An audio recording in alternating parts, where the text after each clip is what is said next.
जैसा कि हम लोग जानते हैं, हम लोग जो है फिजिक्स के पार्ट 2 का जो है दूसरा चैप्टर पढ़ रहे थे, गोलीय पृष्ठ पर जो है प्रकाश का अपवर्तन। ठीक है, उसमें हमने कहाँ तक पढ़ लिया था हेडिंग। इसमें जो है हमने हेडिंग पढ़ ली है जो है लेंस की, जो है हम हेडिंग क्या पढ़ रहे थे उसमें। हेडिंग क्या है हमारी, लेंस की फोकस दूरी पर जो है अपवर्तनांक की निर्भरता, लेंस की फोकस दूरी की अपवर्तनांक पर निर्भरता। ठीक है, लेंस की फोकस दूरी की अपवर्तनांक पर निर्भरता। हमने पतले लेंस के लिए जो है अपवर्तन का सूत्र पहले ही पढ़ लिया है ना।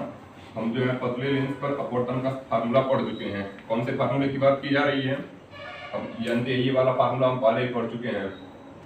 एक बटे एफ बराबर एन माइनस 1 और एक बटे R1 माइनस एक बटे R2। ठीक है, पतले लेंस के अपवर्तन का सूत्र था ना। अब हमने जो है लेंस की फोकस दूरी, ये फोकस दूरी अपवर्तनांक पर किस प्रकार निर्भर है, यही हेडिंग पढ़ी थी। इसमें 3 स्थितियां बताए थे। पहली स्थिति, 2 स्थितियां हम पहले पढ़ चुके हैं। पहला क्या था, अगर ANG बड़ा है किससे, ANL से।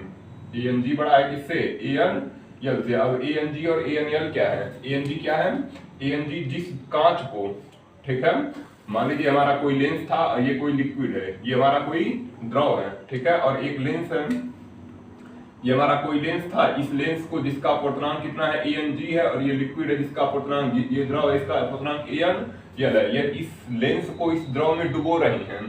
ठीक है, तो क्या प्रभाव पड़ेगा, कब, जब लेंस का अपवर्तनांक उस द्रव के अपवर्तनांक से अधिक है।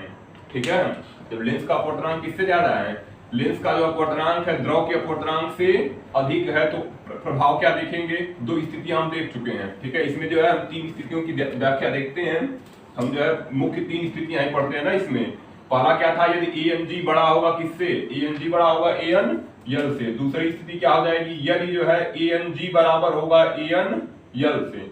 और तीसरी स्थिति क्या होगी, तीसरी स्थिति जो है ANL, ठीक है, ANL बड़ा हो जाएगा किससे, ANG से। या क्या कर सकते हैं, ANG छोटा होगा, ANG छोटा होगा किससे, ANL से। पहली हम 2 स्थितियां पढ़ चुके हैं। ठीक है, पहली 2 स्थिति में हम क्या देखते हैं, अगर ANG जो है, यानी जिस लेंस को डुबो रहे हैं उसका अपवर्तनांक इस द्रव के अपवर्तनांक से ज्यादा होगा तो फोकस दूरी बढ़ जाएगी। ठीक है, क्या होगा, फोकस दूरी जो है बढ़ जाएगी, है ना, फोकस दूरी बढ़ जाएगी और प्रकृति वही रहेगी। प्रकृति क्या थी, प्रकृति वही होगी, है ना, पीछे ये सब बता चुके हैं, प्रकृति वही होगी। यानी उत्तल लेंस है तो उत्तल की भांति व्यवहार होगा, बस उसकी फोकस दूरी क्या हो गई, बढ़ गई। ठीक है, इसी तरह अवतल लेंस है तो अवतल की भांति व्यवहार होगा लेकिन फोकस दूरी बढ़ जाएगी। हम इसमें देखते हैं, अगर ANG ANL के बराबर था तो क्या बताया गया था, फोकस दूरी अनंत हो जाएगी। फोकस दूरी कैसी हो गई, फोकस दूरी अनंत हो जाएगी। और प्रकृति कैसी हो जाएगी, कोई भी लेंस होगा समतल प्लेट की भांति व्यवहार करेगा।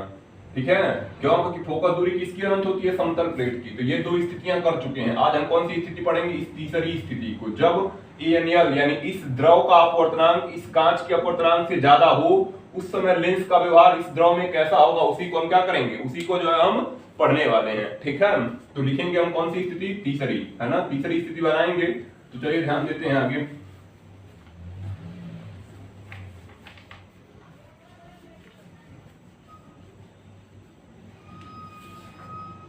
देखिए हम कौन सी स्थिति की बात कर रहे हैं, पहले पतले लेंस का अपवर्तन का सूत्र लिख देते हैं। 1/f बराबर होता है n-1 और 1/r1 माइनस 1/r2। इस फार्मूले का उपयोग है। हम तीसरी स्थिति की व्याख्या कर रहे हैं, यदि ANL जो है बड़ा है किससे, ANG से। ठीक है, ANL बड़ा है ANG से। या क्या कह रहे थे, यदि या ANG जो है ANG बड़ा हो ANL से, ANG किससे बड़ा हो, ANL से। तो लिखिए इसको नीचे, ये तीसरी स्थिति लिखिए और लिखिए आगे।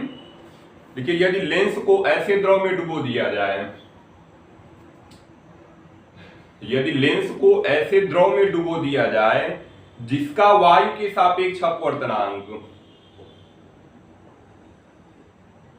यदि लेंस को ऐसे द्रव में डुबो दिया जाए जिसका वायु के सापेक्ष अपवर्तनांक,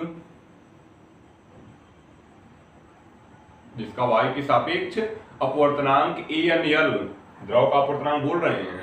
ठीक है, यदि लेंस को किसी ऐसे द्रव में डुबो दिया जाए जिसका वायु के सापेक्ष अपवर्तनांक ANL, लेंस के पदार्थ के अपवर्तनांक, लेंस के पदार्थ के अपवर्तनांक, लेंस के पदार्थ के अपवर्तनांक ANG से अधिक हो तो, एन जी से अधिक हो तो, हो गया, एन जी से अधिक हो तो हम क्या जानते हैं, यल एन जी होगा, यल एन जी निकालेंगे ना, क्यों, क्योंकि इस द्रव में किसी कांच को डुबो रहे हैं, इस द्रव में इस कांच को डुबो रहे हैं, इस लेंस को डुबो रहे हैं। लेंस का अपवर्तनांक क्या था, एन जी था, लेंस का अपवर्तनांक कितना है, एन जी, और इसका अपवर्तनांक कितना था, एन यल। अब हम लेंस को ऐसे द्रव में डुबो रहे हैं जिसका अपवर्तनांक इस कांच के अपवर्तनांक से ज्यादा है, ठीक है।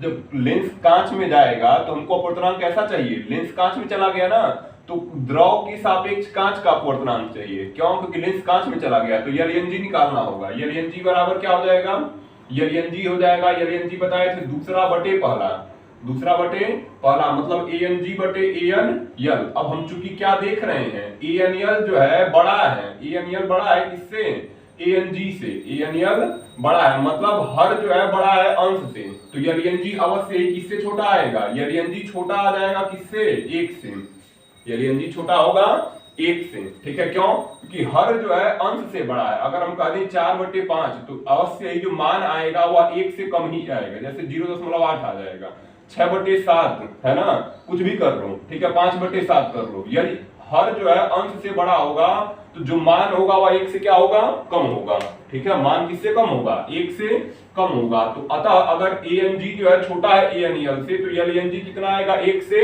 छोटा आएगा। तब एक सूत्र शुरू में पढ़ाए थे, एफ यल बटे एफ ए, एफ यल बटे एफ ए बराबर हो जाएगा ए एन जी माइनस 1, और फिर बताए थे ए एन यल, नहीं यल एन जी, ठीक है, नीचे क्या था, नीचे हो जाएगा यल एन जी माइनस 1, ठीक है, ये सूत्र पहले बता चुके हैं शुरू में, ठीक है। इस फार्मूले से हम उपयोग कर सकते हैं, इस फार्मूले का उपयोग करेंगे। अब ध्यान दीजिए, कह रहा है कि यल एन जी एक से छोटा है, और यहाँ पे यल एन जी में से क्या घटा रहे हैं, एक घटा रहे हैं, ठीक है, लिखेंगे चूंकि यल एन जी जो है छोटा है एक से, अतः इसलिए क्या हो जाएगा, इसलिए यल एन जी माइनस 1 जो है कैसा मान आएगा, ऋणात्मक मान आएगा, कैसा मान आएगा, ऋणात्मक मान आएगा। मतलब नीचे अगर जो है यल एन जी एक से छोटा, अगर मान लीजिए हम 4/5 ही जो बताए थे उसी को रख लें, तो 0.8 में से 1 घटाओगे तो कितना आएगा, माइनस में 0.2 आएगा ना, तो मतलब नीचे वाला मान जो है माइनस हो जाएगा, ठीक है, और अंश ऊपर प्लस है,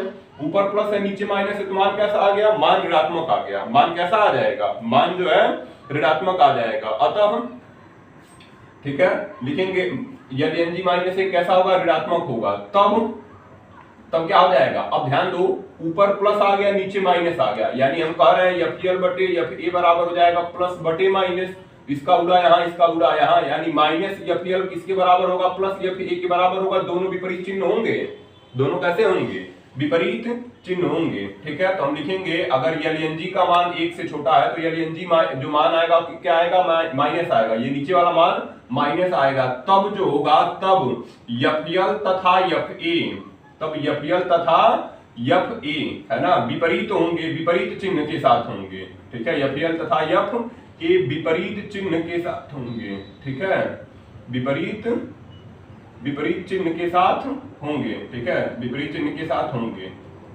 है ना, विपरीत चिन्ह के साथ क्या हो जाएंगे, विपरीत चिन्ह के साथ हो जाएंगे, ठीक है, विपरीत चिन्ह के साथ होंगे। तब क्या होगा, इस प्रकार जो है, इस प्रकार एफ यल का जो मान आएगा, एफ यल का मान कैसा आ रहा है, एफ यल का मान ऋणात्मक आएगा ना, माइनस का गुणा कराओगे, विपरीत चिन्ह के साथ होंगे, तो अतः हम लिख सकते हैं एफ यल जो आएगा कैसा मान आएगा, माइनस डीई का मान आएगा, एफ यल कैसा मान आएगा, माइनस डीई, देख तो रहे हो ना, माइनस एफ यल किसके बराबर, एफ ए के, दोनों तरफ गुणा कराओगे अगर माइनस का, तो एफ यल किसके बराबर होगा, माइनस एफ ए के, मतलब जो लेंस की वाई में फोकस दूरी थी, इस लेंस की जब वाई में फोकस दूरी है वह कैसी है, प्लस अगर एफ ए है, मतलब उत्तल लेंस है, उसकी फोकस दूरी अगर धनात्मक है, जब इस लेंस को कांच में डुबो दिए तो उसकी फोकस दूरी एफ यल बनेगी, वह क्या आएगा, वह फोकस दूरी आ रहा है माइनस एफ ए के, मतलब या जो कांच में जब लेंस को कांच में ये द्रव में डुबोए तो उसकी फोकस दूरी ऋणात्मक हो गई जो बाहर पहले थी, ठीक है, आ रहा समझ में, मतलब अगर जो कोई लेंस है, अगर लेंस जो है वाई में उत्तल लेंस है, तो वह द्रव में जब डुबो दिया गया तो उसकी फोकस दूरी ऋणात्मक हो गई, मतलब अवतल बन गया, ठीक है। हमको पता है उत्तल लेंस की जो फोकस दूरी होगी, उत्तल लेंस की फोकस दूरी प्लस होती है ना, प्लस एफ, ठीक है, जब इसको किसी ऐसे द्रव में डुबो जिसका अपवर्तनांक इस लेंस के अपवर्तनांक से ज्यादा है, ठीक है। अगर मान लो ये उत्तल लेंस है, इसको ऐसे द्रव में डुबो दें जिसका अपवर्तनांक इस उत्तल लेंस के अपवर्तनांक से ज्यादा है, कांच के अपवर्तनांक से ज्यादा है, तो क्या देख रहे हो, जो कांच की इस लेंस की जो है द्रव में फोकस दूरी वह कैसी हो गई, माइनस हो गई। उत्तल लेंस किसकी भांति व्यवहार करना शुरू कर दिया, किसकी फोकस दूरी ऋणात्मक होती है, अवतल लेंस की भांति व्यवहार करना शुरू कर दिया। किसकी भांति व्यवहार करना शुरू कर दिया जी, अवतल लेंस की। एफएल का जो मान आएगा वो माइनस में एफए आएगा, ठीक है, या कह सकते हैं एफएल ऋणात्मक मान के साथ होगा, ठीक है। एफएल कैसे मान के साथ होगा, ऋणात्मक, मतलब अगर इस ये बाहर लेंस जो है उत्तल है तो किसकी भांति व्यवहार करेगा, माइनस में चला गया, अवतल की भांति व्यवहार करेगा। अगर यह माइनस होता, अगर यह क्या होता, माइनस एफ होता, एफएल बराबर पहले से ही माइनस है और माइनस एफ रखोगे तो माइनस माइनस एफ हो जाएगा, मतलब अवतल की फोकस दूरी कैसी हो जाएगी, उस द्रव में प्लस हो जाएगी। मतलब अवतल उत्तल की भांति व्यवहार करेगा इस लेंस में, इस द्रव में, ठीक है, और उत्तल किसकी भांति व्यवहार करेगा, अवतल की भांति। कब, जब इसका अपवर्तनांक, द्रव का अपवर्तनांक जो है इस कांच के अपवर्तनांक से ज्यादा हो, तो उस समय जो है प्रकृति बदल गई, उत्तल अवतल हो गया, अवतल उत्तल हो गया द्रव में, ठीक है। तो इसको लिखिए और फिर नीचे लिखते हैं, यहां तक लिखेंगे फिर नीचे लिखते हैं।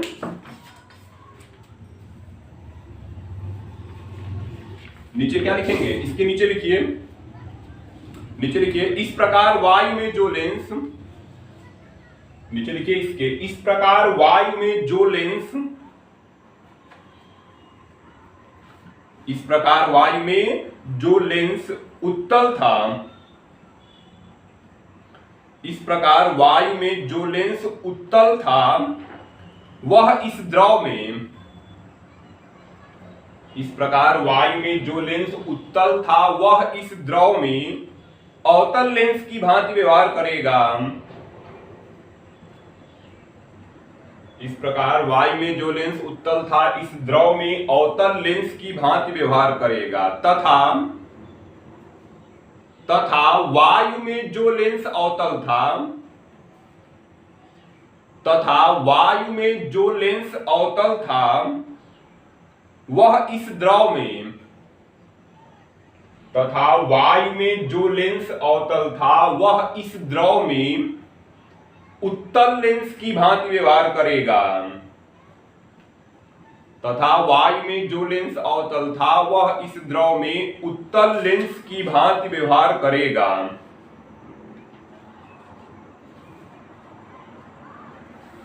हो गया, उत्तल लेंस की भांति व्यवहार करेगा, कर लिए ना।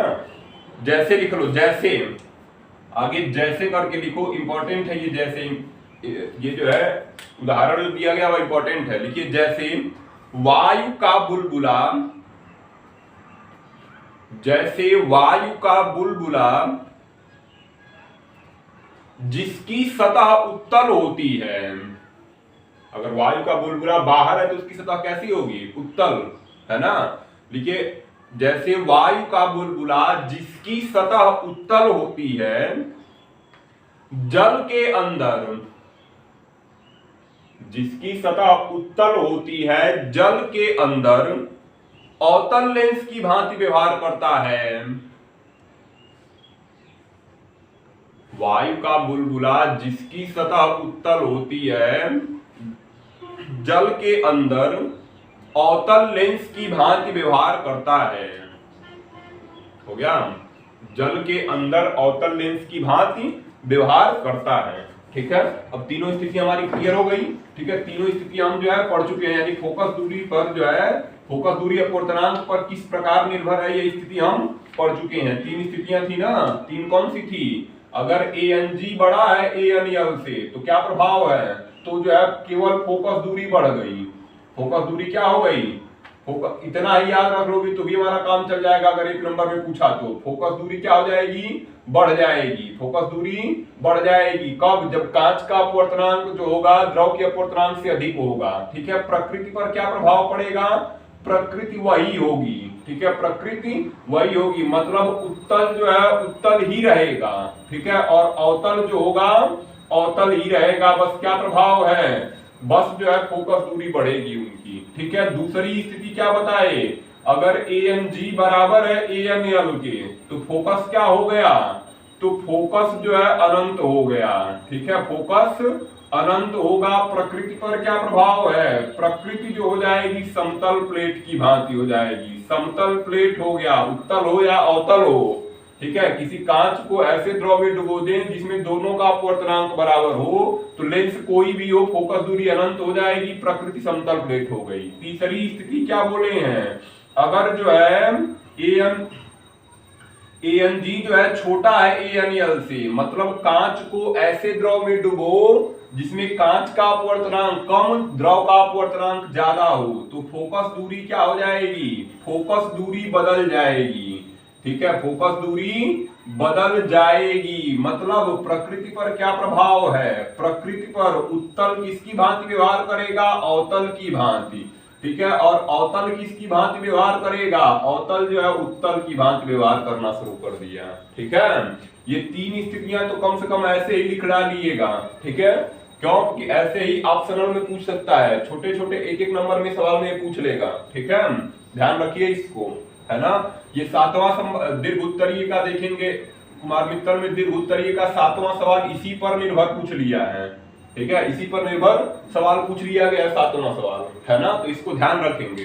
ठीक है, हम जो है अपवर्तनांक पर निर्भरता पढ़ चुके हैं फोकस दूरी की, है ना। लिखिए अगला, एक दो इंडिकेट पॉइंट लिख लो। लिखो यदि, एक इंडिकेट पॉइंट लिखिए, यदि लेंस को क्षैतिज से काट दिया जाए तो, इंडिकेट लिखिए एक, यदि लेंस को क्षैतिज से काट दिया जाए तो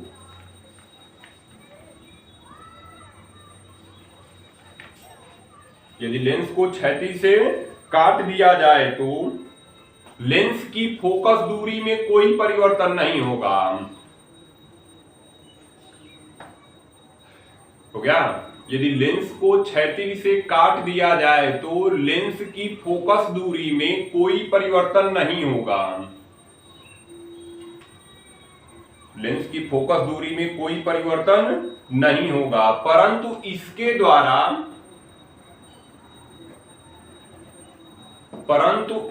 द्वारा बने प्रतिबिंब की तीव्रता, परंतु इसके द्वारा बने प्रतिबिंब की तीव्रता आधी रह जाएगी। हो गया, परंतु इसके द्वारा बने प्रतिबिंब की तीव्रता आधी रह जाएगी। लिखे ना, इसके द्वारा बने प्रतिबिंब की तीव्रता आधी रह जाएगी। क्या कहा गया, कह रहा है मान लो ऐसे कोई लेंस था, ठीक है, इसको क्षैतिज से काट दो, क्षैतिज से क्या कर दिए, काट दिए, तो हमको इस प्रकार मिलेगा, है ना, इस प्रकार लेंस मिलेगा।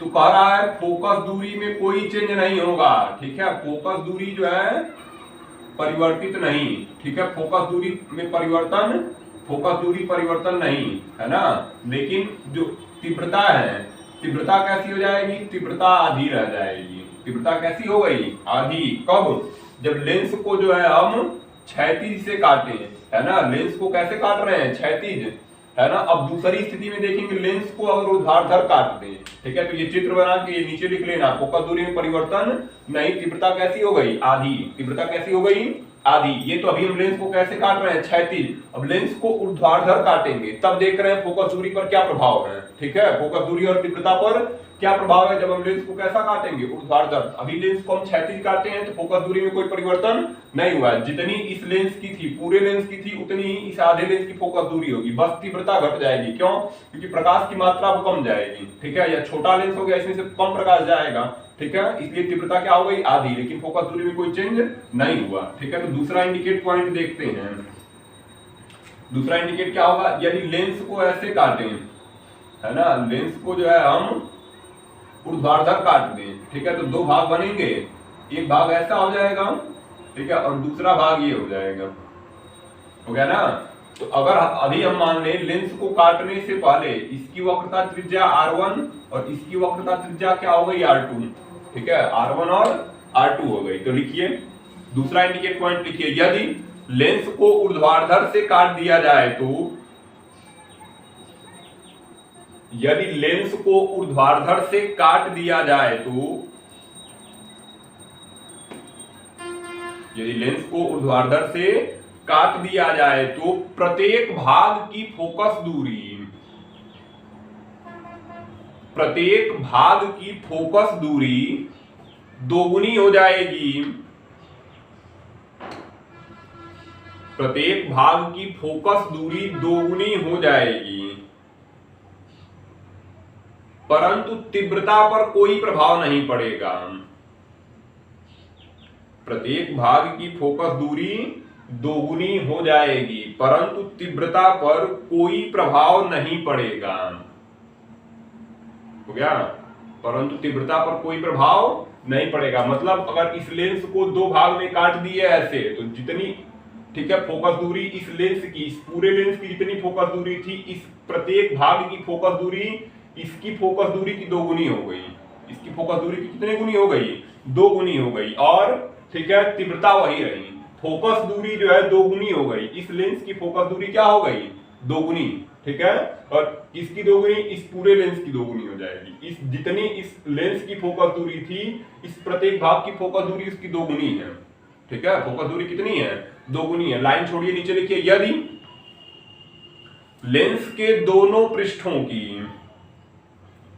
यदि लेंस के दोनों पृष्ठों की वक्रता त्रिज्याएं समान हो तो, यदि लेंस के दोनों पृष्ठों की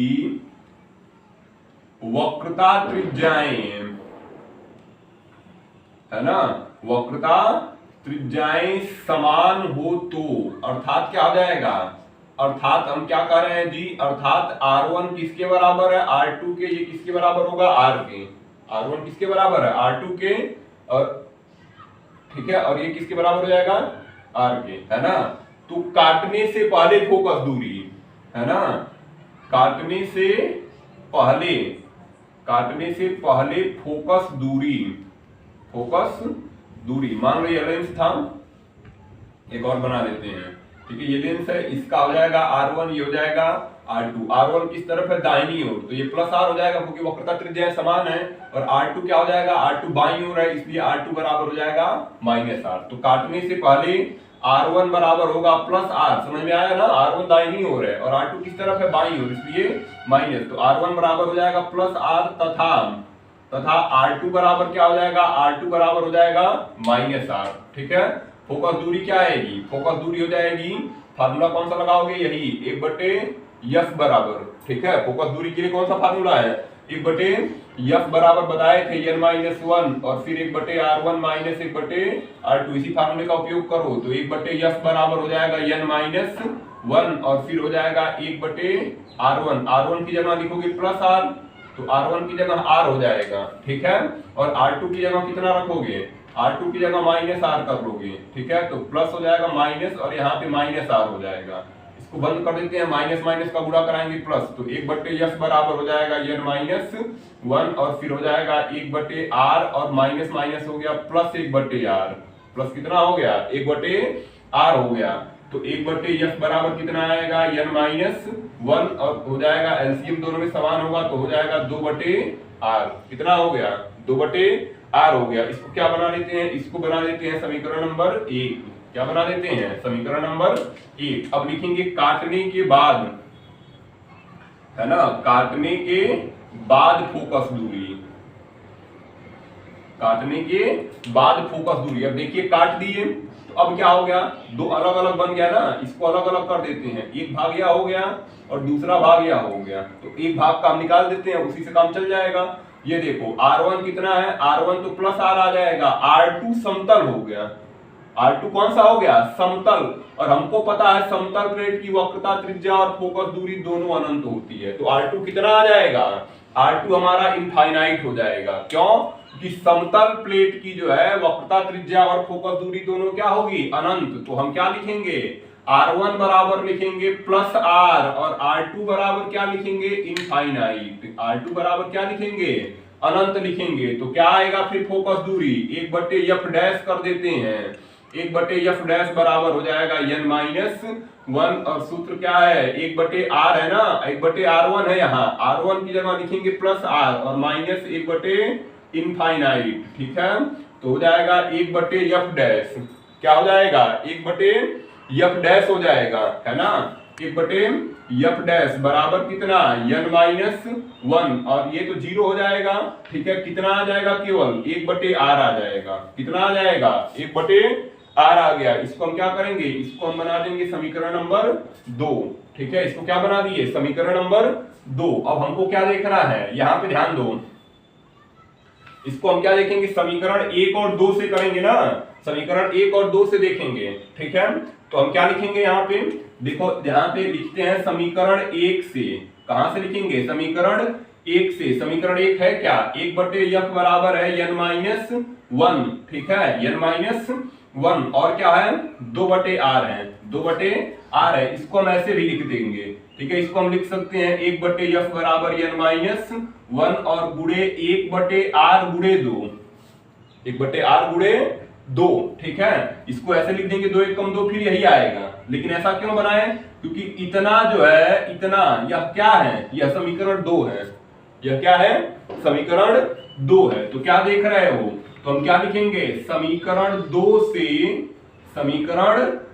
से 1 बटे एफ बराबर हो जाएगा इसकी जगह हम क्या लिखेंगे n माइनस 1 और 1 बटे R1 की जगह 1 बटे एफ डैश करोगे 1 बटे एफ गुणे 2 1 बटे एफ गुणे 2 मतलब यहाँ पे हम करेंगे 2 का गुणा हो जाएगा ना तो 1 बटे एफ बराबर हो जाएगा 2 बटे एफ डैश 1 बटे एफ बराबर कितना हो गया 2 बटे एफ डैश तिर्यक गुणन से तिर्यक गुणा कराओगे तो एफ डैश किसके बराबर हो गया एफ डैश बराबर हो गया 2 एफ के एफ डैश किसके बराबर हो गया 2 एफ के बराबर हो गया आया समझ में क्या समझ में आ रहा है एफ डैश किसके बराबर है 2 एफ के एफ डैश है क्या यहाँ पे लिखते हैं अब ठीक है इसको यहाँ पे लाते हैं एफ डैश क्या है एफ डैश काटने के बाद फोकस दूरी ठीक है एफ डैश क्या है एफ डैश जो है काटने के बाद फोकस दूरी ठीक है काटने के बाद फोकस दूरी है ना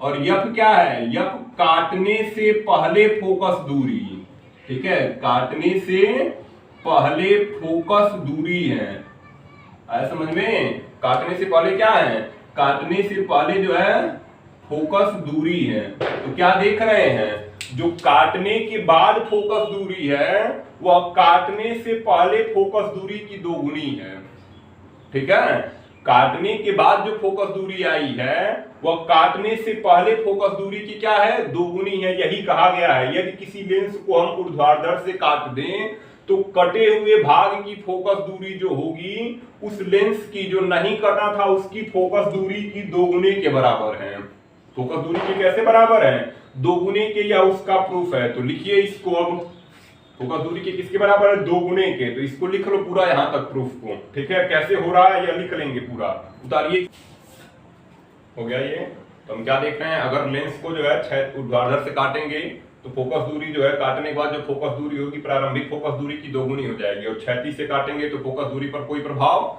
नहीं पड़ेगा ठीक है फोकस दूरी पर कोई प्रभाव नहीं पड़ेगा बस तीव्रता जो है बढ़ जाएगी है ना इस प्रकार जो हम दोनों स्थितियों का देख चुके हैं अब आगे क्या करेंगे लिख लेना इसको और ध्यान से पढ़ लेना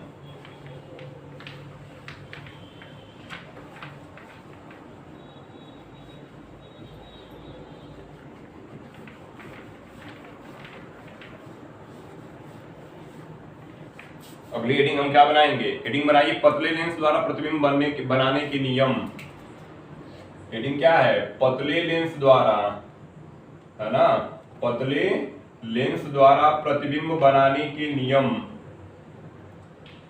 पतले लेंस द्वारा प्रतिबिंब बनाने के नियम है ना इस हेडिंग को लिखिए पतले लेंस द्वारा प्रतिबिंब बनाने के नियम हो गया पतले लेंस द्वारा प्रतिबिंब बनाने के नियम लिखिए पतले लेंस द्वारा प्रतिबिंब बनाने के इसमें लिखिए आगे पतले लेंस द्वारा प्रतिबिंब बनाने के निम्न नियम हैं पतले लेंस द्वारा प्रतिबिंब बनाने के निम्न नियम हैं। पहला हो गया, पतले लेंस द्वारा प्रतिबिंब बनाने के निम्न नियम है। पहला नंबर लिखिए, पहला नंबर लिखिए, लिखो लेंस के, पहला नंबर लिखिए, लेंस के मुख्य अक्ष के समांतर, लेंस के मुख्य अक्ष के समांतर आने वाली प्रकाश किरणें, लेंस के मुख्य अक्ष के समांतर जाने वाली प्रकाश किरणें लेंस से अपवर्तन के पश्चात, लेंस के मुख्य अक्ष के समांतर जाने वाली प्रकाश किरणें लेंस से अपवर्तन के पश्चात, हो गया, लेंस से अपवर्तन के पश्चात द्वितीय फोकस से,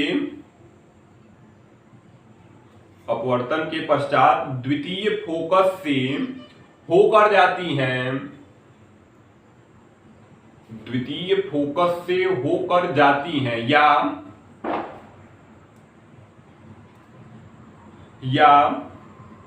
द्वितीय फोकस से आती हुई प्रतीत होती हैं।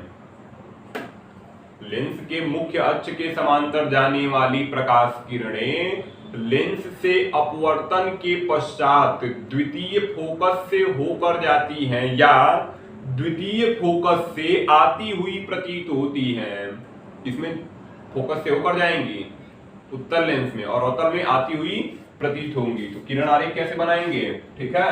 कह रहा है ये हमारा उत्तल लेंस है, कौन सा लेंस है, उत्तल। अब ये हो जाएगा इसका मुख्य अक्ष, ठीक है, इसका क्या हो गया, मुख्य अक्ष। तो कह रहा है मुख्य अक्ष के समांतर चलने वाली प्रकाश किरणें, मुख्य अक्ष के समांतर, ये हमारा मुख्य अक्ष है ना, ये क्या हो गया हमारा मुख्य अक्ष। कह रहा है मुख्य अक्ष के समांतर जो भी प्रकाश किरण जाएगी, ये हो जाएगा इधर F1 और इधर हो जाएगा F2। तो जो भी किरण मुख्य अक्ष के समांतर होकर जाएगी सब लेंस से अपवर्तन के पश्चात कहां से होकर जाएंगी, द्वितीय फोकस F2 से होकर जाएंगी। सब लेंस से अपवर्तन के पश्चात कहां से होकर जाएंगी, द्वितीय फोकस F2 से होकर जाएंगी या द्वितीय फोकस से आती हुई प्रतीत होंगे। ये हो जाएगा हमारा द्वितीय फोकस, ठीक है। आती हुई प्रतीत होंगी कौन से लेंस में, अवतल लेंस में। अवतल लेंस क्या है, जो बीच में पतले और किनारों पर मोटे हैं, है ना। उत्तल क्या है, जो बीच में मोटे किनारों पर पतले, ठीक है। तो ये हो जाएगा हमारा मुख्य अक्ष। ये क्या हो गया, किरण हो गई, प्रकाश किरण हो गई, जो कैसे आ रही है, जो मुख्य अक्ष के समांतर चल रही है, ठीक है, मुख्य अक्ष के समांतर चल रही है। हमको पता है उत्तल लेंस में द्वितीय फोकस बाईं ओर होता है और ये फोन कहाँ होगा, दाहिनी ओर। तो कह रहा है द्वितीय फोकस से आती हुई प्रतीत होंगी, यानी किरणें जो है यहां से आती हुई प्रतीत हो जाएंगी, है ना। किरणें कहां से, द्वितीय फोकस से आती हुई प्रतीत होंगी। तो इसका किरण आरेख इस प्रकार खींचा जाएगा। ये इधर डॉटेड लाइन रहेगा कि केवल प्रतीत होना है ना, आभास है, ठीक है, केवल आभास है। तो ये हो जाएगा हमारा, इसमें आती हुई प्रतीत हो रही है और दूसरे में F2 से जाती हुई प्रतीत होंगी। ये हमारा मुख्य अक्ष हो जाएगा, ठीक है। तो प्रथम नियम हो गया हमारा, मुख्य अक्ष के समांतर जो भी किरण आएगी सब लेंस से अपवर्तन के पश्चात द्वितीय फोकस F2 से होकर जाएगी या द्वितीय फोकस से जाती हुई प्रतीत होगी, ठीक है, द्वितीय फोकस से जाती हुई प्रतीत होगी। तो इसको करिए,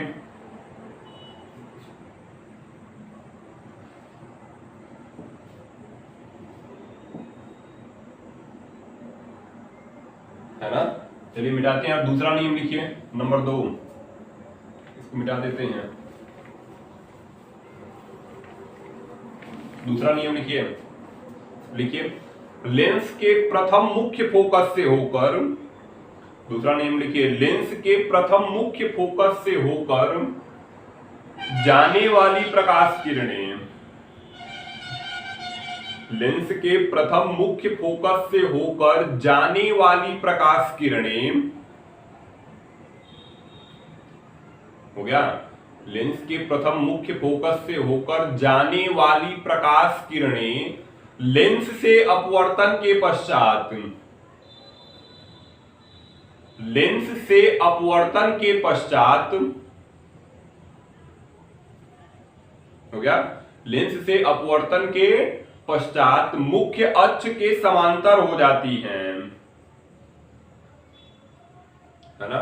थोड़ा सही कर लेंगे इस सेंटेंस को ऊपर से। लेंस के प्रथम फोकस से होकर जाने वाली अथवा लेंस के प्रथम फोकस से होकर जाने वाली अथवा प्रथम फोकस की ओर जाने वाली। थोड़ा सही करेंगे ऊपर। लेंस के प्रथम फोकस से होकर जाने वाली अथवा प्रथम फोकस की ओर जाने वाली प्रकाश किरणें लेंस से अपवर्तन के पश्चात। प्रथम फोकस की ओर जाने वाली प्रकाश किरणें लेंस से अपवर्तन के पश्चात मुख्य अक्ष के समांतर हो जाती हैं। लेंस से अपवर्तन के पश्चात मुख्य अक्ष के समांतर हो जाती हैं। ठीक है, क्या कर रहा है? ये हो जाएगा हमारा उत्तर लेंस जो बीच में मोटा है, किनारों पर पतला। ये हो गया मुख्य अक्ष, ये हो गया इसका प्रथम फोकस। ठीक है, ये क्या हो जाएगा? प्रथम फोकस हो जाएगा F1, है ना। प्रथम फोकस F1 हो जाएगा, है ना। और क्या कर रहा है? इससे जो भी किरण चलेगी, ठीक है, जो भी किरण जो है लेंस के प्रथम फोकस से होकर जाएगी, ठीक है, या होकर आने वाली कह सकते हैं। लेंस के प्रथम फोकस से होकर आने वाली जितनी भी प्रकाश किरणें हैं सब लेंस से अपवर्तन के पश्चात कैसी हो गई? सब लेंस से अपवर्तन के पश्चात मुख्य अक्ष के समांतर हो गई। ठीक है, सब लेंस से अपवर्तन के पश्चात क्या हो गई? मुख्य अक्ष के समांतर हो गई। तो ध्यान दीजिए F1 से जितनी भी किरणें निकली हैं सब लेंस से अपवर्तन के पश्चात मुख्य अक्ष के समांतर हो जाती हैं। ये हो जाएगा उत्तर लेंस में। अवतल में क्या बनाओगे?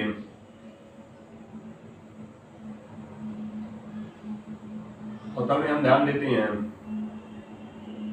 अवतल में F1 इधर हो जाएगा। ठीक है, तो कह रहा है जो भी किरणें F1 से जाती हुई प्रतीत होंगी, ठीक है, जो भी किरणें जो होंगी F1 से होकर जाती हुई प्रतीत होंगी। इधर सब डॉट है क्योंकि केवल प्रतीत हो रहा है।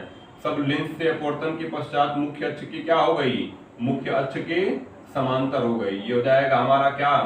ये इधर होता है F1, इधर क्या होता है?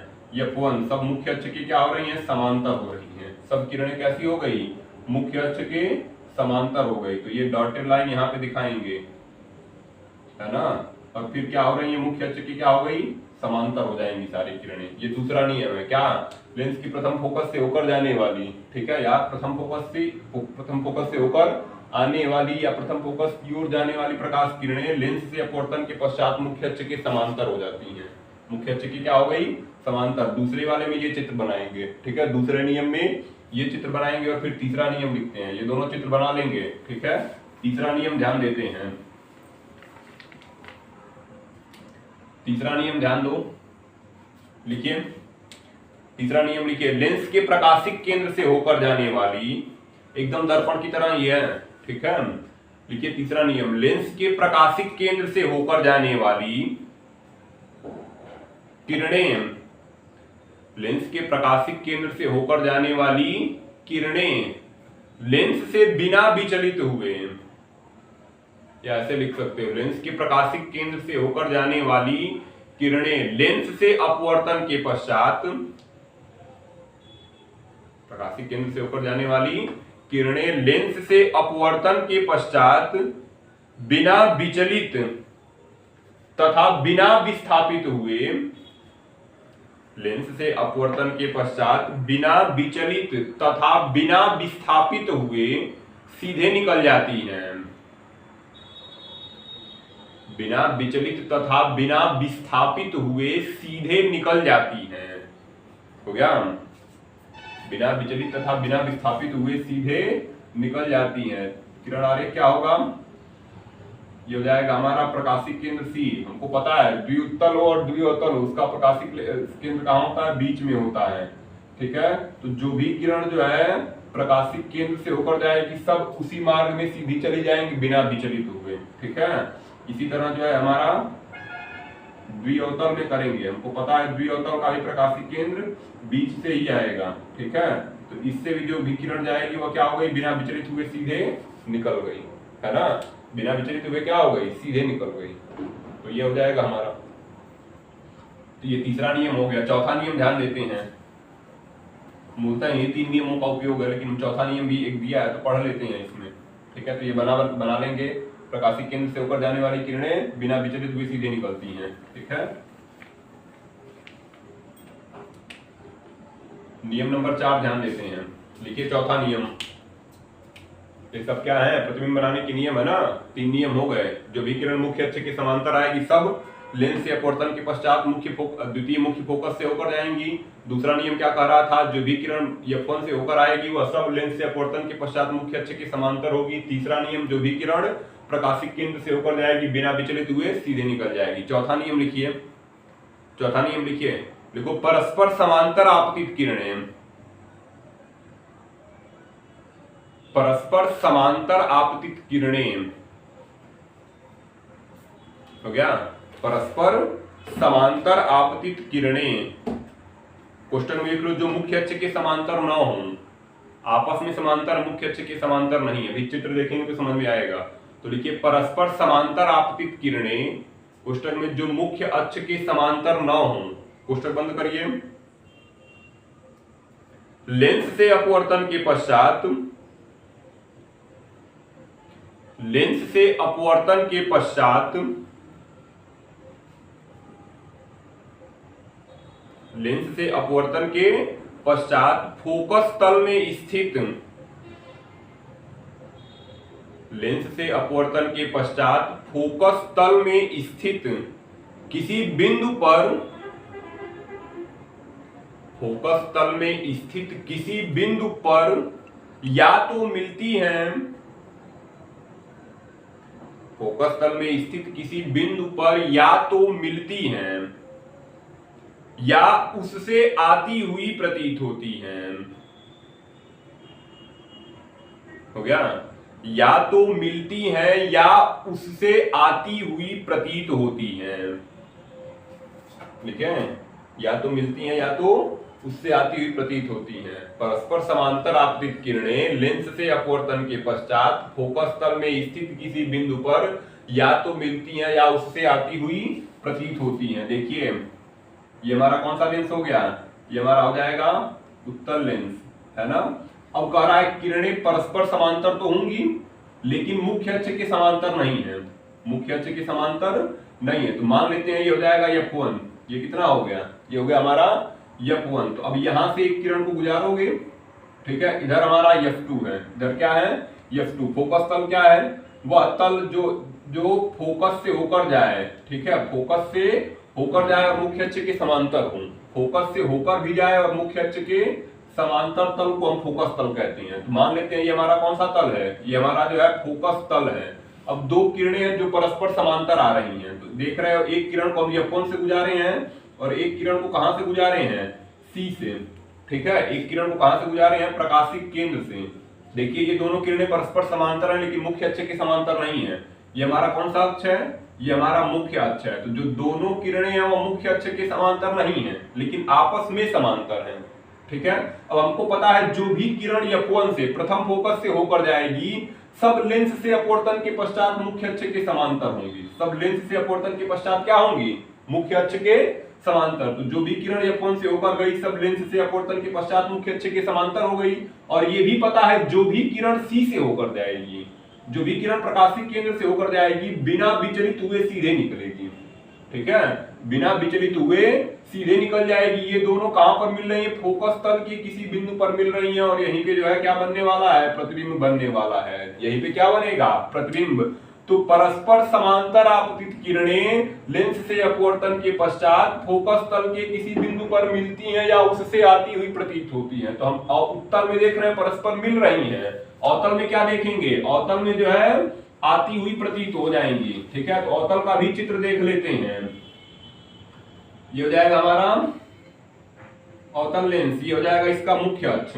ठीक है, यहाँ पे हम बनाते हैं किसको? F1 को। ठीक है, यहाँ पे क्या बनाएंगे?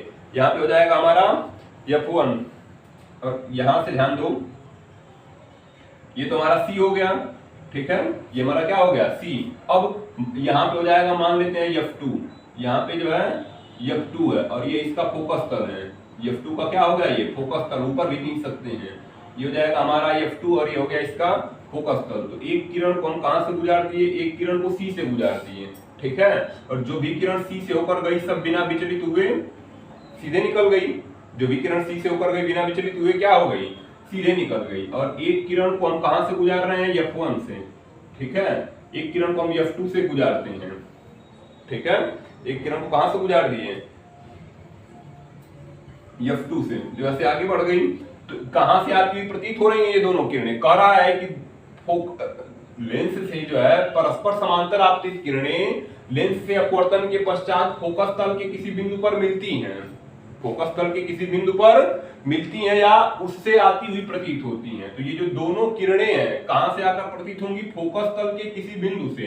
तो ये ऐसे इसमें हम दिखाएंगे, ठीक है। F2 से जो है आती हुई क्या हो जाएंगी, ये किरणें ऐसे F2 से आती हुई प्रतीत होंगी, ठीक है। ये डॉटेड लाइन है, इससे आती हुई प्रतीत होंगी। ये किरण जो है F2 से आती हुई प्रतीत होगी ऐसे, ठीक है। या तो फोकस तल के किसी बिंदु पर मिलेगी या ये हो जाएगा ना हमारा फोकस तल। ध्यान दो, ऐसे फोकस तल होता है, ठीक है। मुख्य फोकस से होकर जाए और मुख्य अक्ष के समांतर वह तल फोकस तल है, ठीक है। तो देखो ये दोनों किरणें परस्पर समांतर गई थी, ये दोनों किरणें परस्पर क्या हो गई, समांतर। जो लेंस से अपवर्तन के पश्चात F2 के किसी बिंदु से यानी फोकस तल पर स्थित किसी बिंदु से आती हुई प्रतीत हो रही है, ठीक है। तो यहां से जाती हुई किरण, तो ये दिखाएंगे ये डॉटेड लाइन से इस किरण को जाते हुए, यह किरण कहां से जा रही है, फोकस तल के किसी बिंदु से जा रही है। ये हमारा कौन सा तल है, ये हमारा हो जाएगा फोकस तल। इस प्रकार जो है हम प्रतिबिंब बनाने की चारों नियम पढ़ चुके हैं, ठीक है। प्रतिबिंब बनाने के जो 4 नियम थे उसका हमने क्या कर लिया है, अध्ययन कर लिया है। क्या क्या, मुख्य अक्ष के समांतर जो विकिरण होगी लेंस से अपवर्तन के पश्चात मुख्य अक्ष के द्वितीय फोकस से होकर जाएगी। दूसरा नियम क्या है, जो विकिरण जो प्रथम फोकस से होकर आ रही है या आती हुई प्रतीत हो रही है वो लेंस से अपवर्तन के पश्चात मुख्य अक्ष के समांतर होगी। तीसरा, जो विकिरण प्रकाशित केंद्र से होकर जाएगी सब बिना विचलित हुए सीधे निकलेंगी। चौथा, परस्पर समांतर आपतित किरणें जो है, ठीक है, लेंस से अपवर्तन के पश्चात फोकस तल पर स्थित किसी बिंदु पर मिलती हैं या उससे आती हुई प्रतीत होती हैं। इस प्रकार चारों नियमों का अध्ययन कर लिए। इसके आधार पर जो है हम उत्तल और अवतल लेंस द्वारा प्रतिबिंब बनाना जो है पढ़ेंगे, ठीक है। कैसे किसी वस्तु का हम प्रतिबिंब उत्तल और अवतल लेंस द्वारा बनाएंगे। तो हेडिंग क्या होगा अगला, ठीक है। ये तो हो गया हमारा, अगली हेडिंग ध्यान दो।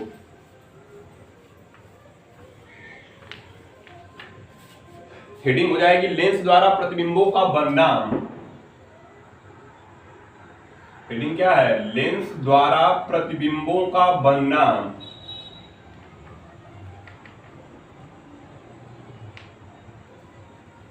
लेंस द्वारा प्रतिबिंबों का बनना, थोड़ा ऊपर लिख देते हैं इसको।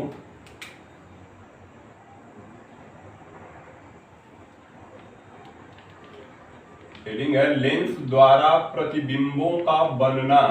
नहीं दिख रहा होगा तो लिख लीजिए सुन के, लेंस द्वारा प्रतिबिंबों का बनना। और पहला उसमें हो जाएगा अवतल लेंस द्वारा, अवतल लेंस द्वारा प्रतिबिंबों का बनना, अवतल लेंस द्वारा प्रतिबिंबों का बनना, है ना। अवतल लेंस द्वारा प्रतिबिंबों का बनना। 4 कॉलम बनाते हैं, है ना। पहले कॉलम में क्या लिखेंगे, वस्तु की स्थिति।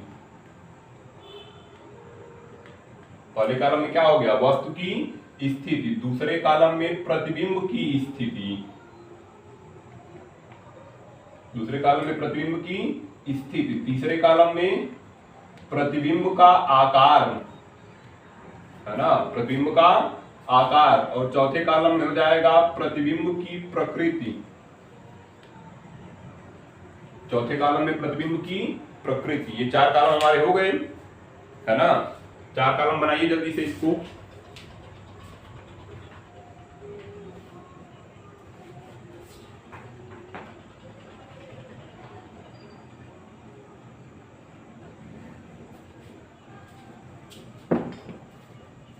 चार कॉलम हो गए ना। चलिए पहले कॉलम में ध्यान देते हैं, कौन से लेंस द्वारा पढ़ रहे हैं, अवतल लेंस द्वारा, ठीक है। अवतल द्वारा करें, पहले उत्तल द्वारा, उत्तल द्वारा कर लो, ठीक है। क्योंकि उत्तल द्वारा 6 हैं तो इसको थोड़ा चेंज कर लेना। उत्तल द्वारा पहले करो फिर अवतल द्वारा करते हैं।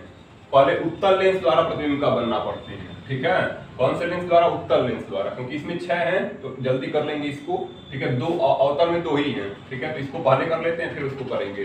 तो उत्तल लेंस द्वारा प्रतिबिंब का बनना। पहला नंबर, जब वस्तु कहां पर है, पहला नंबर हो जाएगा वस्तु कहां पर है, अनंत पर। वस्तु को कहां रख रहे हैं, वस्तु को जो है उत्तल लेंस के सामने जो है अनंत पर रख रहे हैं, है ना। उत्तल लेंस में कहा रख रहे हैं, अनंत पर। प्रतिबिंब कहाँ हो जाएगा, प्रतिबिंब हो जाएगा द्वितीय फोकस F2 पर, है ना, द्वितीय फोकस F2 पर। और आकार में क्या हो जाएगा, प्रतिबिंब का आकार लिखेंगे वस्तु से बहुत छोटा, वस्तु से बहुत छोटा, या कह सकते हैं बिंदु आकार लगभग, ठीक है, वस्तु से बहुत छोटा बिंदु आकार कह सकते हैं, बिंदु आकार, ठीक है। सही से लिख देते हैं, नहीं दिख रहा होगा तो।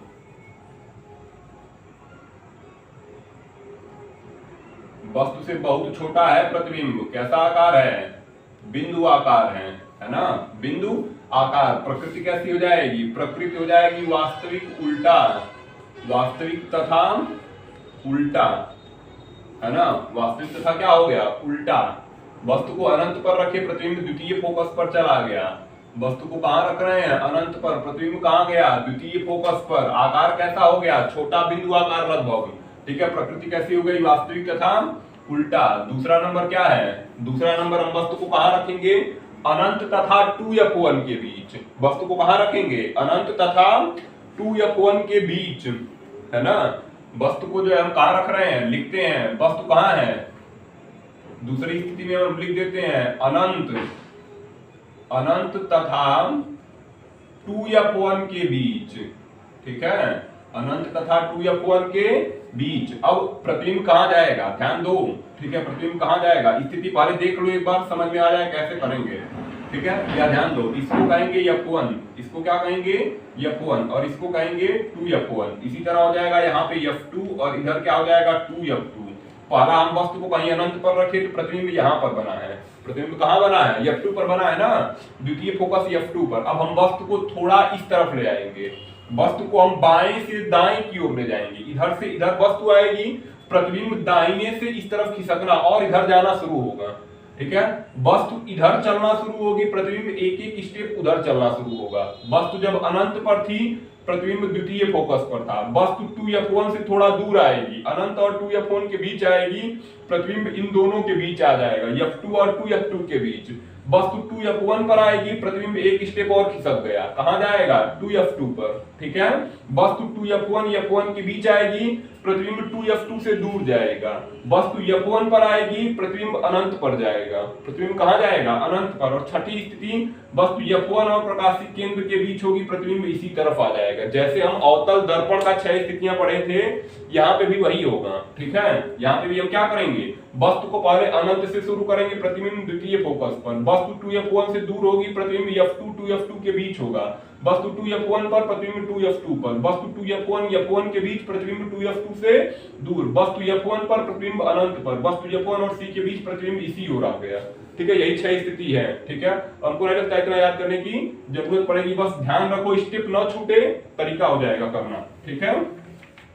तो हम क्या किए, अनंत तथा 2F1 के बीच, बताओ कहां जाएगा प्रतिबिंब, कहां जाएगा, अभी बताए थे ना, कहां जाएगा जी, F2 तथा, है ना, F2 तथा 2F2 के बीच, F2 तथा 2F2 के बीच। आकार कैसा हो जाएगा, वस्तु से छोटा, इससे बड़ा होगा लेकिन तब भी वस्तु से छोटा हो जाएगा। यहाँ तो बिंदु आकार है, या बिंदु आकार नहीं होगा, या वस्तु से छोटा होगा, बिंदु आकार नहीं, कुछ बड़ा होगा। प्रतिबिंब की प्रकृति वैसी हो जाएगी, वास्तविक तथा उल्टा, वास्तविक तथा उल्टा। अब तीसरा बताएंगे, तीसरा क्या होगा, अनंत तथा 2F1 के बीच था। अब वस्तु कहां आएगी, 2F1 पर, वस्तु कहां आएगी 2F1 पर। अब प्रतिबिंब कहां जाएगा, अभी F2 और 2F2 के बीच था, 2F2 की तरफ खिसकेगा, कहां खिसकेगा, 2F2 की तरफ खिसकेगा। बताए थे ना, ये F1 मान लो, ये मान लो 2F1, ठीक है। ये हो जाएगा F2 और ये हो जाएगा 2F2, ठीक है। तो ध्यान दो, पहला क्या बताए थे, अनंत, प्रतिबिंब हो गया द्वितीय फोकस, वस्तु अनंत 2F1 से दूर आई, F2 और 2F2 के बीच। तीसरे में वस्तु कहां हो गई, 2F1 पर, 2F1 पर। प्रतिबिंब कहां जाएगा, अभी F2 और 2F2 के बीच था ना इसमें, अब कहां जाएगा 2F2 पर। प्रतिबिंब कहां जाएगा, 2F2 पर। आकार कैसा हो गया, समान आकार, यानी जितनी बड़ी वस्तु है उतना ही बड़ा क्या हो गया, उतना ही बड़ा प्रतिबिंब हो गया। प्रकृति कैसी हो गई, वास्तविक और उल्टा, वास्तविक और उल्टा, मतलब मुख्य अक्ष के ऊपर वस्तु होगी, मुख्य अक्ष के नीचे प्रतिबिंब बनेगा। अब बताओ वस्तु अभी कहाँ थी, 2f1 पर थी, अब कहाँ जाएगी, एक स्टेप इधर खिसकेगा f2 और 2f1 और f1 के बीच, तो चौथी स्थिति में क्या करेंगे,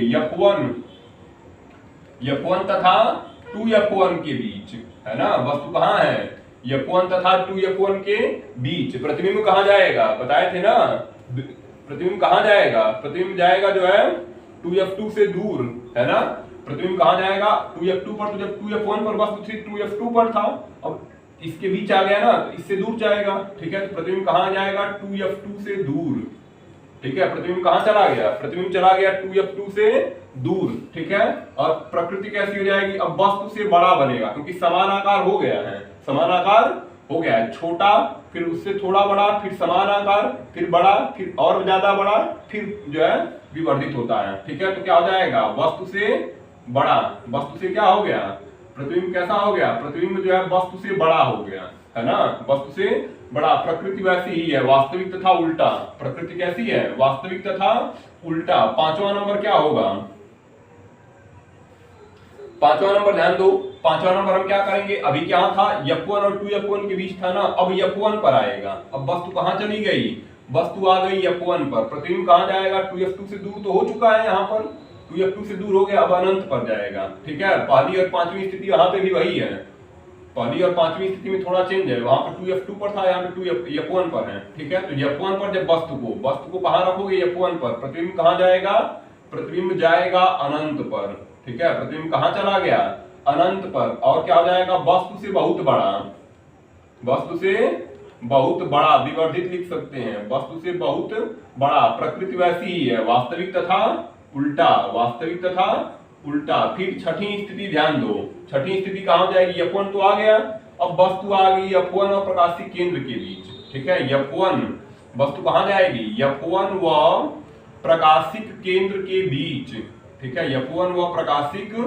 केंद्र के बीच, है ना, f1 व प्रकाशिक केंद्र के बीच, तो प्रतिबिंब कहां जाएगा, अब प्रतिबिंब जो है वस्तु की ही ओर आएगा, प्रतिबिंब कहां आएगा, वस्तु की ओर, क्योंकि अनंत तक तो हो चुका है, अनंत से तो ज्यादा दूरी होगी नहीं, वस्तु की ओर ही आ गया प्रतिबिंब, ठीक है, तो हम क्या लिखेंगे, वस्तु की ओर प्रथम फोकस से दूर, है ना, यहाँ पे क्या हो जाएगा, वस्तु की ओर और प्रथम फोकस से दूर, वस्तु की ओर प्रथम फोकस से दूर हो जाएगा, ठीक है, अब आकार में हो जाएगा बड़ा, वस्तु से बड़ा हो जाएगा, ठीक है, आकार कैसा होगा, आकार हो जाएगा वस्तु से बड़ा हो जाएगा, इसके जितना बड़ा नहीं होगा लेकिन बड़ा होगा, ठीक है, वस्तु से बड़ा, और प्रकृति कैसी हो जाएगी, प्रकृति यहाँ पर चेंज हो गई, ठीक है, प्रकृति कैसा हो गया, आभासी तथा सीधा, आभासी तथा कैसा हो गया, आभासी तथा सीधा हो गया, क्या, प्रकृति आभासी तथा सीधा। यही 6 स्थितियां हैं जिनको हम क्या करना है, किरण आरेख बनाना है, 6 स्थितियों का क्या करना है जी, 6 स्थितियों का हम किरण आरेख बनाएंगे, तो 1-2 का बना देते हैं आज, ठीक है, बाकी देखते हैं कल, 6 स्थितियों का किरण आरेख बनाएंगे। तो पहला नंबर ध्यान दो, पहला नंबर हम देखते हैं,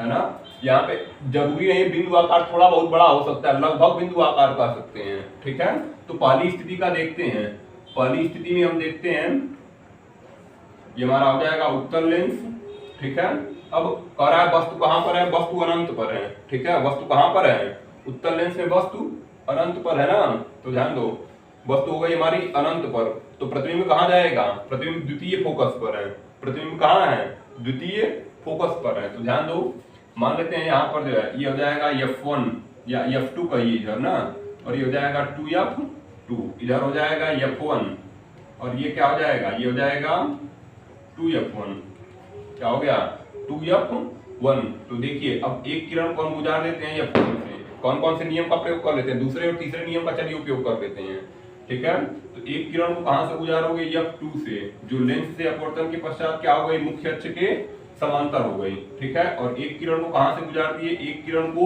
C से गुजार दिए, वस्तु कहां है हमारी, वस्तु अनंत पर है, ठीक है, तो प्रतिबिंब ध्यान दो f2 पर आ गया, लगभग बिंदु आकार का या बहुत छोटा कह सकते हैं, ठीक है, बिंदु आकार या बहुत छोटा f2 पर आ गया, ठीक है, प्रतिबिंब कहां आ गया, f2 पर आ गया हमारा प्रतिबिंब, दिख रहा है, प्रतिबिंब कहां हो गया, f2 पर हो गया, कब, जब वस्तु कहां है, जब वस्तु अनंत पर है, ये हमारा हो जाएगा प्रतिबिंब। ठीक है, क्या मान लेते हैं, बी डैश और ए डैश।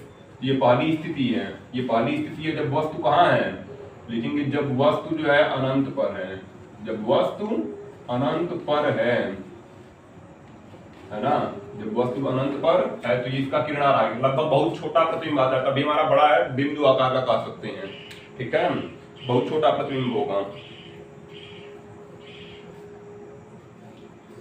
ये पहली स्थिति है जब वस्तु को हम कहाँ रख रहे हैं, अनंत पर, या वस्तु अनंत पर है, प्रतिबिंब द्वितीय फोकस पर वस्तु से बहुत छोटा, और वास्तविक तथा उल्टा, वस्तु को हम मुख्य अक्ष के ऊपर रखे होंगे, वस्तु कहाँ रखा गया होगा, मुख्य अक्ष के ऊपर, प्रतिबिंब मुख्य अक्ष के नीचे आया, प्रतिबिंब कहाँ आया, मुख्य अक्ष के नीचे आ गया। ठीक है, हम दूसरी स्थिति देखते हैं। ये तो पहला था जब वस्तु कहाँ है, अनंत पर, प्रतिबिंब कहाँ चला गया, द्वितीय फोकस पर। कैसा है, वास्तविक तथा उल्टा है, वस्तु से बहुत छोटा है, वस्तु बहुत बड़ी है, प्रतिबिंब उसके सापेक्ष बहुत छोटा है। ठीक है, दूसरी स्थिति हम देख लेते हैं। दूसरी स्थिति में हम क्या देखेंगे, दूसरी स्थिति में हम देखते हैं, ये हो जाएगा हमारा उत्तर लेंस। ठीक है, अब ये हो गया हमारा मुख्य अक्ष, ये हो जाएगा F1, और ये क्या हो गया, थोड़ा और नजदीक बना लेते हैं F1 को, ये हो जाएगा F1, जितनी दूरी C से F1 की ये प्रकाशिक केंद्र हो जाएगा, उतनी ही दूरी जो है ये हो जाएगा 2F1। ठीक है, ये क्या हो गया 2F1। इसी तरह यहाँ पे हो जाएगा F2, और इधर क्या हो गया 2F2। ठीक है, अब वस्तु को कहाँ रखेंगे, पहला तो अनंत पर हो गया, वस्तु को अनंत और 2F1 के बीच, यानी 2F1 से दूर कह सकते हैं, वस्तु को हम कहाँ रख दिए, 2F1 से दूर, या अनंत और 2F1 के बीच, अनंत और 2F1 के बीच वस्तु को रख दिए। अब यहाँ से क्या होगा, मुख्य अक्ष के समांतर प्रकाश किरण चलेगी, मुख्य अक्ष के समांतर क्या चल रही है, प्रकाश किरण। तो जो भी किरण मुख्य अक्ष के समांतर होगी सब लेंस से अपवर्तन के पश्चात, पहले नियम का उपयोग है, जो भी किरण मुख्य अक्ष के समांतर हो जाएगी सब लेंस से अपवर्तन के पश्चात कहां से होकर जाएगी, द्वितीय फोकस से होकर जाएगी। कहां से होकर जाएगी जी, द्वितीय फोकस से। एक किरण को हम जो है प्रकाशिक केंद्र से गुजारते हैं, एक किरण को कहां से गुजारोगे, प्रकाशिक केंद्र से। ये दोनों किरणें जहां पर मिलेंगी वहीं पर वस्तु का प्रतिबिंब होगा। दोनों किरणें मिलेंगी कहां, F2 और 2F2 के बीच। दोनों किरणें कहां मिलने वाली हैं, F2 तथा 2F2 के बीच। हमको पता है जो भी किरण जो है प्रकाशिक केंद्र से होकर जाएगी सब लेंस से अपवर्तन के पश्चात जो है बिना विचलित हुए सीधे निकलेंगी। पहला नियम क्या कह रहा था, जो भी किरण मुख्य अक्ष के समांतर होकर जाएगी सब लेंस से अपवर्तन के पश्चात द्वितीय फोकस से होकर जाएंगी। ठीक है, तो यह दूसरा नियम है। अब ध्यान दो, यह हो गया हमारा प्रतिबिंब, ये हो गया हमारा वस्तु। वस्तु का नाम रख देते हैं A और B, प्रतिबिंब हो जाएगा B डैश और A डैश। ठीक है, जब वस्तु को 2F1 और अनंत के बीच रखे, प्रतिबिंब कहां गया, F2 और 2F2 के बीच चला गया, F2 और 2F2 के बीच चला गया। कैसा होगा, जितनी बड़ी वस्तु है उससे छोटा प्रतिबिंब होगा, वस्तु मुख्य अक्ष के ऊपर आएगी, प्रतिबिंब मुख्य अक्ष के नीचे आएगा। डॉटेड लाइन नहीं आ रही मतलब वो आभासी नहीं, वास्तविक है। प्रतिबिंब कैसा है, वास्तविक है, और मुख्य अक्ष के ऊपर वस्तु है, मुख्य अक्ष के नीचे प्रतिबिंब है, यानी वस्तु के सापेक्ष प्रतिबिंब उल्टा है। वस्तु के सापेक्ष प्रतिबिंब कैसा हो गया, वस्तु के सापेक्ष जो है प्रतिबिंब हुआ उल्टा हो गया है। ठीक है, और वस्तु से छोटा हो जाएगा। तो ये दूसरी स्थिति है जब वस्तु कहां है, जब वस्तु जो है अनंत व 2F1 के बीच है, अनंत व 2F1 के बीच है ना, अनंत और 2F1 के बीच है, या दूसरी स्थिति है। तो इसको बनाएंगे, फिर हम अगली स्थिति देख लेते हैं। कौन सी, तीसरी।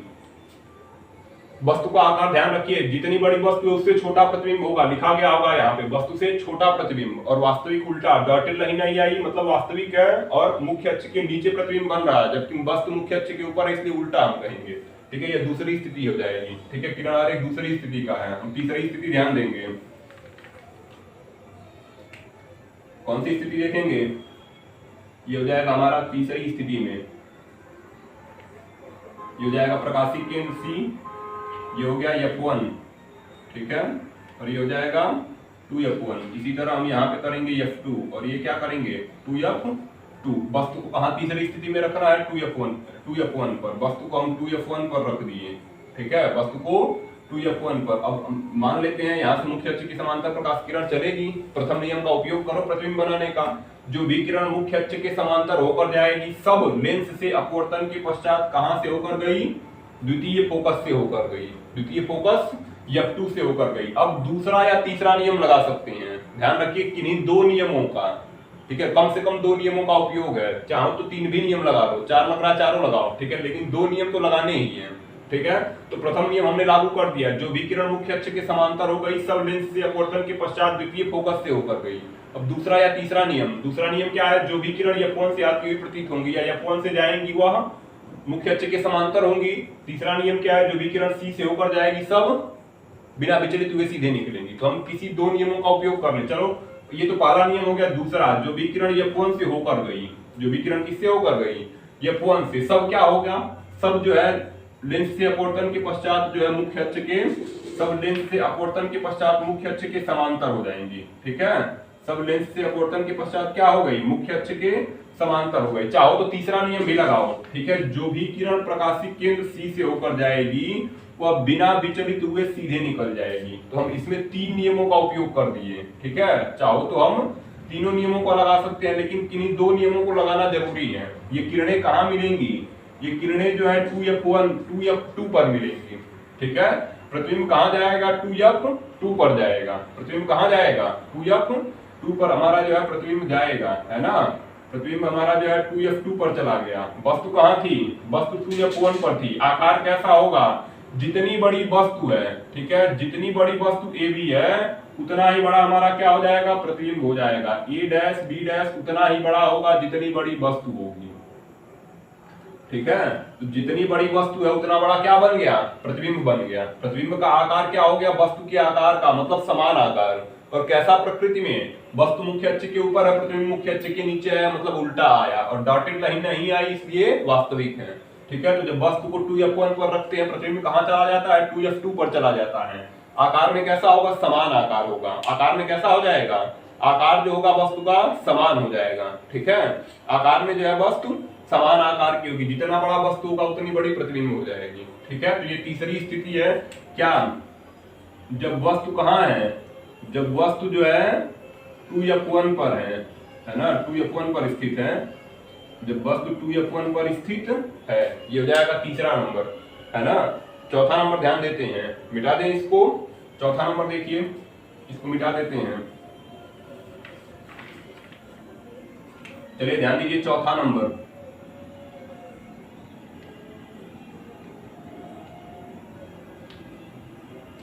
चौथा नंबर क्या कर रहा है, वस्तु को कहां रखेंगे, ये हो जाएगा हमारा F1 और ये क्या हो जाएगा 2F1। इसी तरह ये हो जाएगा F2, है ना, और ये क्या हो गया 2F2। वस्तु को हम कहां रखेंगे, अब अभी तक 2F1 पर हो गया था तीसरे में, अब वस्तु को रखना है F1 और 2F1 के बीच, F1 और 2F1 के बीच। अब यहाँ से चलेगी प्रकाश किरण, ठीक है। मान लेते हैं जो प्रकाश किरण है वो कैसे चल रही है, मुख्य अक्ष के समांतर चल रही है, ठीक है, मुख्य अक्ष के समांतर। तो जो भी किरण मुख्य अक्ष के समांतर हो जाएगी सब लेंस से अपवर्तन के पश्चात द्वितीय फोकस F2 से होकर जाएंगी, द्वितीय फोकस F2 से होकर जाएगी। एक किरण को हम प्रकाशिक केंद्र से, ये प्रकाशिक केंद्र है, इससे गुजार देते हैं। तीसरे नियम का, पहले और तीसरे नियम का उपयोग करते हैं प्रतिबिंब बनाने के, ठीक है। चाहो तो दूसरा भी लग जाएगा, लेकिन हम पहले और तीसरे नियम का उपयोग करके प्रतिबिंब बना देते हैं, ठीक है। तो जो भी किरण जो है प्रकाशिक केंद्र से होकर गई सब लेंस से अपवर्तन के पश्चात क्या हो गई, सब लेंस से अपवर्तन के पश्चात जो है बिना विचलित हुए सीधे निकल गई। ये दोनों किरणें जहां पर काटेंगी वहीं पर वस्तु का प्रतिबिंब बनेगा। और किरणें काटेंगी कहां, 2F2 से दूर। किरणें कहां काटेंगी, 2F2 से दूर, है ना, 2F2 से दूर हो जाएगा। तो 2F2 से दूर प्रतिबिंब हो गया। वस्तु हो गया हमारा A और B, और प्रतिबिंब क्या हो जाएगा, प्रतिबिंब हो जाएगा A' और B', ठीक है। प्रतिबिंब क्या हो गया, A' और B'। क्या देख रहे हैं, वस्तु जितनी बड़ी है उससे बड़ा प्रतिबिंब है, वस्तु से बड़ा प्रतिबिंब बनेगा, वस्तु से क्या होगा, बड़ा प्रतिबिंब। और प्रतिबिंब कहां बनेगा, 2F2 से दूर बनेगा। कब, जब वस्तु को 2F1 और F1 के बीच रख रहे हैं, ठीक है। जितनी बड़ी वस्तु है उससे बड़ा प्रतिबिंब होगा। कौन कौन से नियम का प्रयोग है, पहले नियम का, मुख्य अक्ष की समांतर किरण आई, द्वितीय फोकस से गई, और तीसरे नियम का, पहले और तीसरे नियम का। तीसरा नियम, जो भी किरण प्रकाशिक केंद्र से होकर गई बिना विचलित हुए सीधे निकल गई, ठीक है। ये दोनों किरणें जहां पर मिली, कहां पर मिली, 2F2 से दूर मिली, वहीं पर वस्तु का क्या हो गया, प्रतिबिंब हो गया। ये कौन सी स्थिति थी, ये हमारी जो है चौथी स्थिति थी, ठीक है। क्या लिखेंगे, चौथी स्थिति में जब वस्तु कहां है, जब वस्तु F1 व 2F1 के बीच है ना, वस्तु F1 और 2F1 के बीच स्थित है। ये चौथी स्थिति है, तो इसको बना लेंगे सभी, है ना। ये चौथी स्थिति है जिसको हम बनाएंगे। पांचवी स्थिति देख लेते हैं, मिटा देते हैं इसको। चौथी स्थिति है वस्तु को 2F1 और F1 के बीच, पांचवी क्या है, F1 पर रखेंगे, ठीक है। तो इसको मिटाते हैं। अब पांचवी स्थिति में वस्तु को कहां रख रहे हैं, पांचवी स्थिति में हम जो है वस्तु को,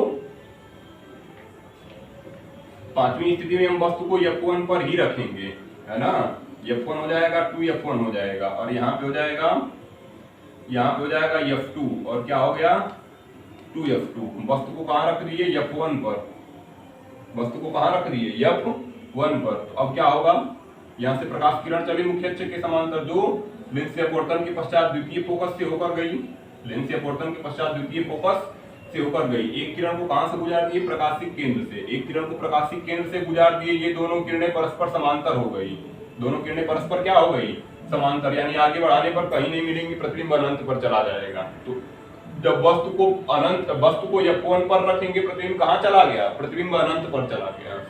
वस्तु अगर F1 पर है तो प्रतिबिंब कहां है, अनंत पर, ठीक है। कैसा होगा, वस्तु से बहुत बड़ा होगा, आकार जो प्रतिबिंब का होगा वस्तु से बहुत बड़ा, और कैसा होगा, आभासी, वास्तविक और उल्टा, वास्तविक और उल्टा। मुख्य अक्ष के नीचे किरण जा रही है, यानी प्रतिबिंब जो है उल्टा होने वाला है, और वास्तविक किरण जा रही है, डॉटेड नहीं है, इसलिए वास्तविक है, ठीक है। जब वस्तु को F1 पर रखे, प्रतिबिंब कहां चला गया, प्रतिबिंब चला गया अनंत पर, ठीक है। तो पांचवी स्थिति है जब वस्तु कहां है, जब वस्तु जो है अनंत पर है, ठीक है। जब वस्तु अनंत पर है, ये हमारी पांचवी स्थिति है, ठीक है। नहीं, अनंत पर नहीं, अनंत पर प्रतिबिंब है। जब वस्तु फोकस F1 पर है, जब वस्तु F1 पर स्थित है, वस्तु F1 पर स्थित है ना, वस्तु फोकस F1 पर स्थित है, ये पांचवी स्थिति हो गई। फिर छठी ध्यान देते हैं, जो लास्ट है, इसको बनाएंगे पांचवी, ठीक है। अब हम वस्तु को कहां रखेंगे, F1 और C के बीच रखेंगे। वस्तु को कहां रखेंगे, F1 और C के बीच। तो चलिए ध्यान दीजिए, छठी स्थिति लास्ट है, जो